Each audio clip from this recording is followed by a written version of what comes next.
The way that the AR-15 is seen now, the way that it's advertised now, is not the way that it was initially. So the AR-15 has been around for decades at this point. Now, initially, when it was put out, it was considered like a sportsman thing, and it was advertised in that way, designed to appeal to hunters, those who use their guns for recreational competitive shooting, that sort of thing.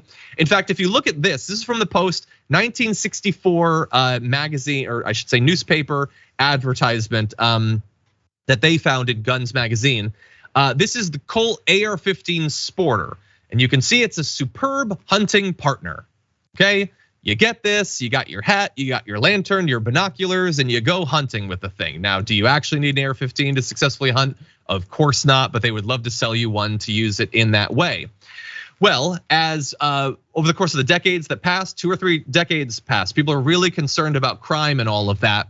So suddenly just having these guns out and about for gunning down the moose didn't seem like the best idea. And instead, if people are gonna be concerned about crime, then maybe we play to that. Maybe we advertise it not as the sportsman's buddy, but as just the guy who's worried about crime's buddy.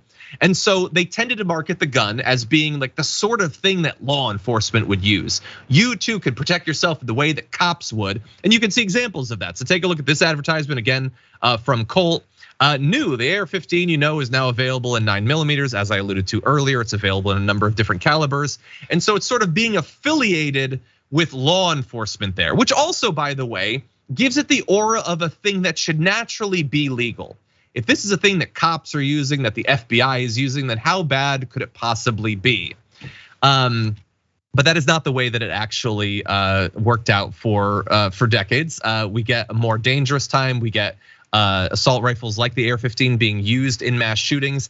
And of course, the advertisement evolves over time as well. And the cops start to fade from their significance culturally. We go through the time of the wars in Iraq and Afghanistan, and suddenly you're having it now more explicitly tied to sort of its origins as a weapon of the actual military. And you can see this advertisement by Daniel Defense, use what they use. And don't stop to think about why you would need to use what they use. They're soldiers on a battlefield going up against terrorists. They might need something a little different than you use. I might like fishing, but I don't necessarily need to use the same equipment as a person who's being surrounded by a pack of great whites.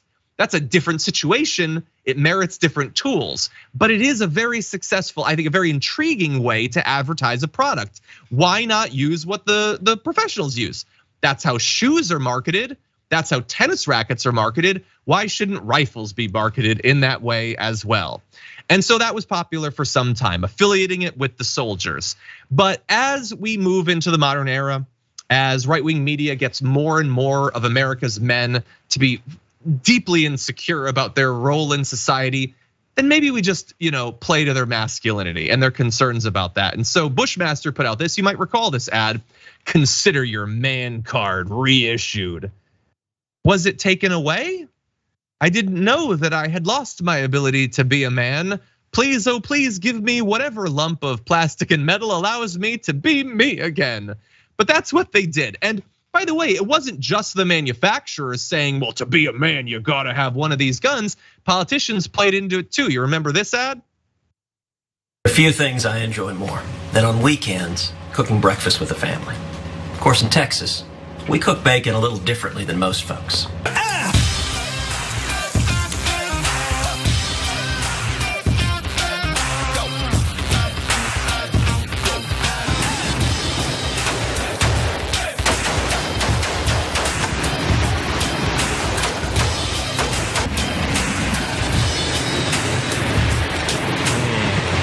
Machine gun bacon.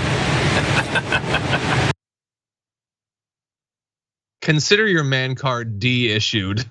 Jeez, if I was the manufacturer of that rifle, I would be like, you gotta take that ad down. That makes us look really bad. Ted Cruz proving that neither AR-15s nor bacon can make him look cool. But this is how the guns are talked about. It is a fundamental part of you being a man, and in a larger sense, you being an American. You need to have access to this gun that many Americans got by for decades and decades and decades without ever needing. Now, it is fundamental to you, and that is one of the ways that they fight back against calls for regulation. But playing to the fears of men, playing to the fears about crime, that isn't the only other way. I want to focus on one more type of advertisement. This was posted back last year, 2022, well after Sandy Hook, the mass shooting at the school there, Parkland, Oxford. It was in fact put up just a few days before the absolutely devastating mass shooting in Uvalde, where an AR-15 was used. Take a look at this advertisement from Daniel Defense. Train up a child in the way he should go, and when he is old, he will not depart from it. It's a good quote. Not 100% accurate. He could depart from it if he is tragically killed in a mass shooting at a school, as lots of kids do these days, as they did just days after that. Maybe having kids with AR-15s when AR-15s are used to hunt kids so much isn't the best idea. And again, this wasn't just bad timing because Uvalde was about to happen. We have been plagued by mass shootings, specifically at schools, for literally decades now. It is an unavoidable thing in American political culture. And so to do that is just, it's a choice.